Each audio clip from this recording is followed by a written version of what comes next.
श्री राम श्री राम श्री राम श्री राम श्री राम श्री राम श्री राम श्री राम। शांतं शाश्वतं प्रमेयं नघं निर्वाणशान्तिप्रदं ब्रह्म शम्भो फणीन्द्रे सेव्यमनीशं वेदान्तवेदं विभुम्।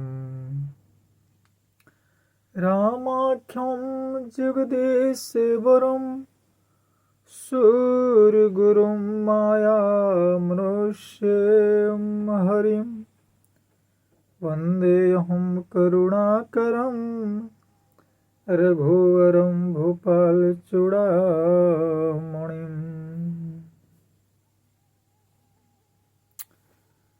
नान्यस्पृहा रघुपते हृदयास्मदीये सत्यं वदामि च भवानीखिलान्तरात्मा।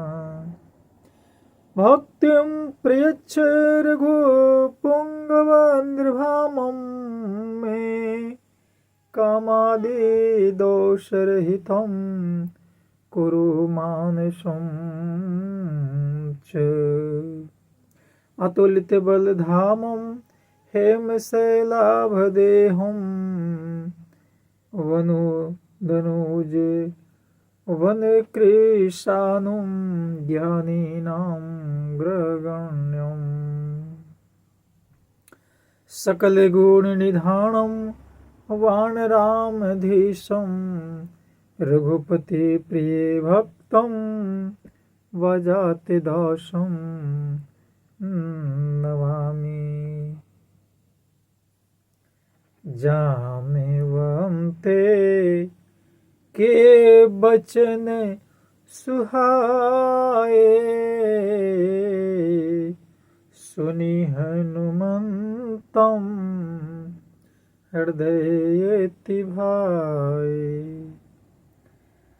तबे लगी मोहि परिखेहु तुम भाई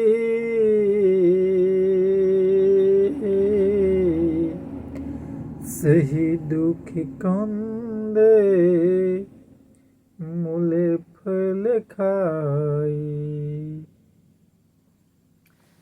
10 ये रात्रि में लगभग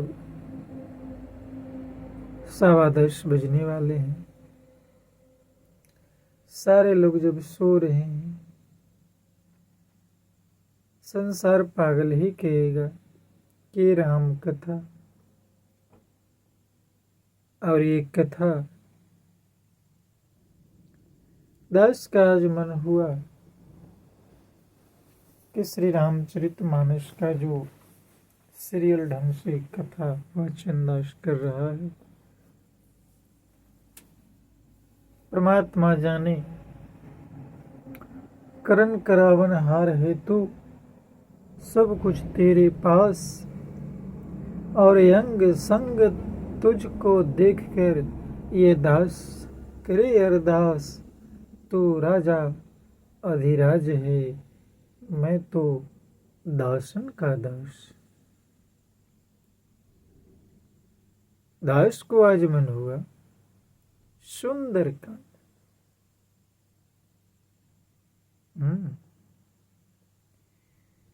रामायण में तुलसी कृत रामायण, महर्षि वाल्मीकि कृत रामायण, रामचरितमानस 7 कांडों की रचना की गई है।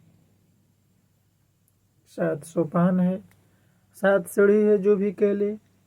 7 दिवस के लिए, क्योंकि सब दिवस एक समान ही है। किसी में घंटे और सेकंड कम बेसी परमात्मा ने नहीं बनाया है। परमात्मा का दरवाजा परमात्मा हर समय खाली ही मिलते हैं, और वो दुनिया की सब भाषा, सब कथा, सब नाम समझते हैं। सुंदर कांड की कथा, जहां तक दास को लगता है कि श्री रामचरितमानस के 7 कांडों में सबसे उत्तम सोपान माना गया है। नाम भी सुंदर, सुंदर होगा तब तो, क्योंकि ये सुंदर नामक पर्वत पर सुंदर नामक पर्वत पर ये कथा की रचना की गई है।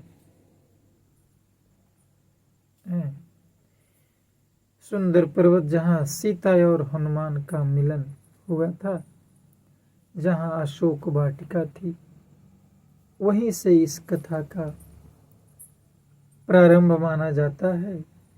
गोस्वामी तुलसीदास जी द्वारा रचित श्री रामचरितमानस के अनुसार। देखिए, इसमें एक जगह पर आया है ज्ञानी नाम ग्रगण्यम। ध्यान देने जो बात यही है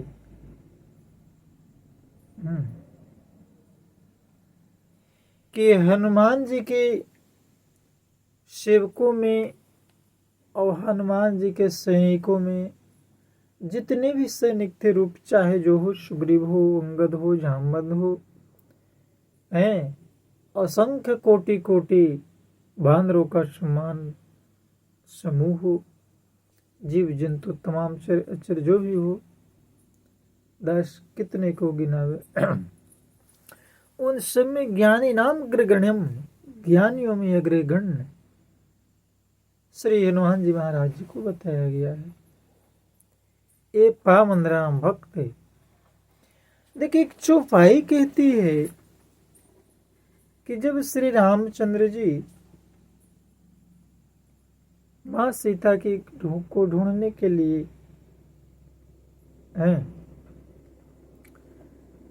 अपने मानव तन में व्याकुल थे, सांसारिक रूप में, तो एक रोचक कथा आती है इस मोड़ पर कि उससे समूह में एक जामवंत जी भी थे। आज जामवंत जी जानते हैं, उस समूहों में सबसे बूढ़े बुजुर्ग थे सैनिकों। कथा कहती है कि जामवंत जी के सुहावने वचन सुनकर हनुमान जी के मन को बहुत अच्छा लगा। जब समुद्र को पार होने की बारी आई थी तो दास देखिए, एक कथा विचित्र है, बहुत समय लगता है। हरि अनंत है, हरि कथा अनंता, कभी समाप्त तो होगी नहीं है। सुग्रीव की कथा कुछ और है उधर, बाली की कथा कुछ और है उधर, और हनुमान, ये पूर्व निर्धारित थी, प्रक्रिया थी कि सीता जी की खोज सुधी राम, तो वो तो अंतर्यामी थे, जब भी लाएंगे तो बहाना हनुमान जी बने। और हनुमान में अपार बल था जो हनुमान को भी पता नहीं था, उन्हें जगाया गया। लेकिन जामवंत के बचन सुहाए, सुनी हनुमंत हृदय अति भाई, तब लोग मोहि परीखेहु तुम भाई, सही दुख कंदे मूल फल खा, मूल फल खाए। जामवंत जी उन वीर सैनिकों में सबसे बूढ़े थे, और जामवंत जी के सुहावने वचन हनुमान जी को तब अच्छा लगा जब उनको बारे में अतुलित बलधामम की चर्चा की। हनुमान जी में जागृति आई कि मुझ में अतुलित बलधाम विराजमान है, इसलिए कथा कहती है। देखिए, हर बिंदु पर, हर मोड़ पर, हर समय समय पर कथा का सारांश विचित्र अर्थ निकालती है कि हमारे जीवन से इसको कैसे ऐड किया जाए। आज की शिक्षा व्यवस्था को जीवन से कैसे जोड़ा जाए, बच्चों के जीवन शैली से कैसे जोड़ा जाए, ताकि भविष्य में उसे शिक्षा वो सिर्फ किताबी शिक्षा बनकर के न रह जाए, व्यवहारिक, आज व्यवहारिक पहलू पर बल दिया जाता है। बच्चों को ये बताया जाता है कि किसी दूसरे से तुलना नहीं किया जाता है, तुलना अपने आप में किया जाता है कि हम कल कैसे थे, आज कैसे। ये साइकोलॉजिकल टर्म है। हनुमान जी की तुलना दूसरों से नहीं किया गया, उनको अपने आप में तुलनात्मक बताया गया। उनको तब लगा कि अरे बाप रे बाप, मेरे ऊपर प्रभु अखंड ज्योतिष श्री रामचंद्र जी भगवान की कृपा है। बूढ़े बुजुर्ग अब हमारे परिवार में, हमारे समाज में एक अनुभवी स्तंभ की तरह बैठे होते हैं। कुछ नहीं है लेकिन लंबा एक्सपीरियंस, अनुभव, बहुत से बार देख चुके होते हैं। जामवंत जी की कथा ये हमें सिखाती है, आपको सिखाती है, सबको सिखाती है कि हमें समाज में बूढ़े बुजुर्ग का एक्सपीरियंस का लाभ लिया जा सके। आज हमारे श्री रामचरितमानस एक वृद्ध पुरोहित की तरह, वृद्ध परिवार की तरह, वृद्ध हमारे पूर्वज की तरह एक एक्सपीरियंस हमें दे रहे कि आखिर प्रेम से कैसे प्रभु मिलते हैं। पुष्पक विमान की चर्चा हमारे मानस में है। आज विमान का आविष्कार राइट ब्रदर्स हमारे मानस में, तो त्रेता में ही पुष्पक विमान की चर्चा है। इंद्र के पास, रावण के पास, राम के लौटने के क्रम में। तो कहना ये चाहती है कथा कि हमारे समाज में बूढ़े बुजुर्ग जितना है एक्सपीरियंस्ड व्यक्ति, उनका सम्मान हो, उनके एक्सपीरियंस का लाभ लिया जाए। जैसे आज हम जो कम उम्र के होते हैं, क्या दिखते हैं, एक टर्म आती है कि एक सियार का बच्चा आषाढ़ महीने में पैदा लिया, नदी में सावन महीने में बाढ़ आई, कहा मैं जन्म से ऐसा बाढ़ कभी नहीं देखा था। विचित्र कथा है। क्या आषाढ़ में पैदा लिए, सावन में बाढ़ आई, देखी कब। कच्छी और खरगोश की कथा।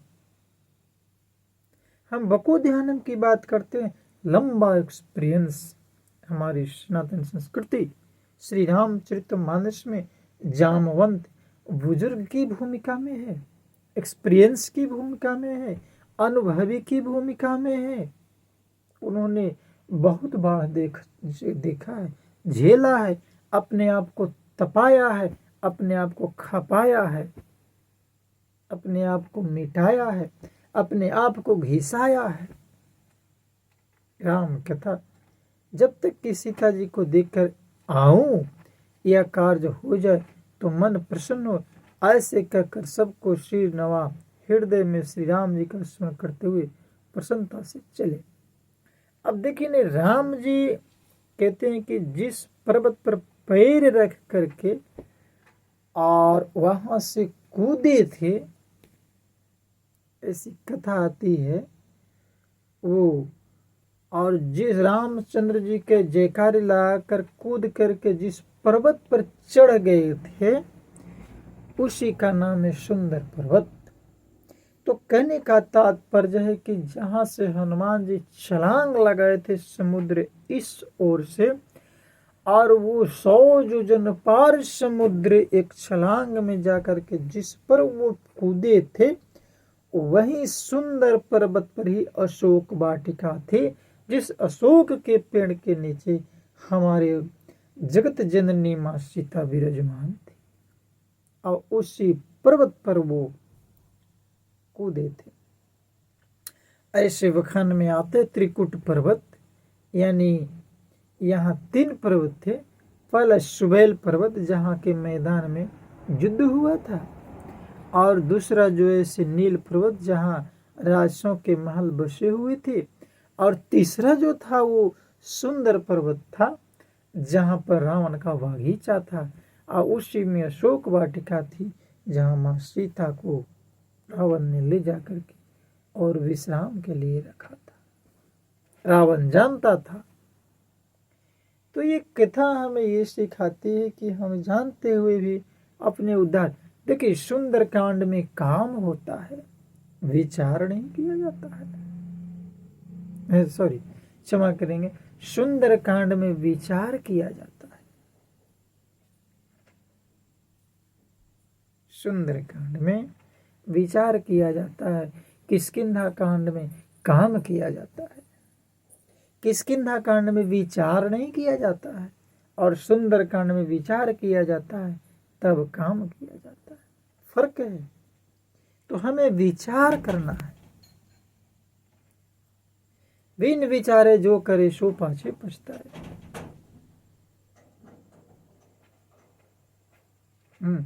समुद्र के किनारे एक सुंदर पर्वत था, उस पर कौतुक ही से कूद के चढ़ गए और बारंबार श्री राम जी का ध्यान करके महाबलु हनुमान जी बड़े वेग से उछले। कथा आएगी जब सुंदर कांड में दर्शाएगा। कहते हैं कि न्यूटन के तृतीय गति नियमानुसार, लॉ ऑफ न्यूटन्स, इतने भारी वेग से वो उछले, जितने वेग से हनुमान जी ऊपर की ओर गए हैं उतने वेग से कहते हैं कि वो पर्वत नीचे की ओर थक्का हो रहा है। न्यूटन्स का तृतीय गति नियम हनुमान जी पहले ही बता कर चले। Third law of motion. तो इस प्रकार सुंदर कथा कहती है कि अपने जीवन को कैसे सुंदर बनाएं, और उसका एक मात्र उपाय हमारे मानस में बताया गया है, प्रेम। पाना है यदि प्रभु को तो बस प्यार में मिलेगा। पाना है यदि प्रभु को तो बस प्यार में मिलेगा। पाना है यदि प्रभु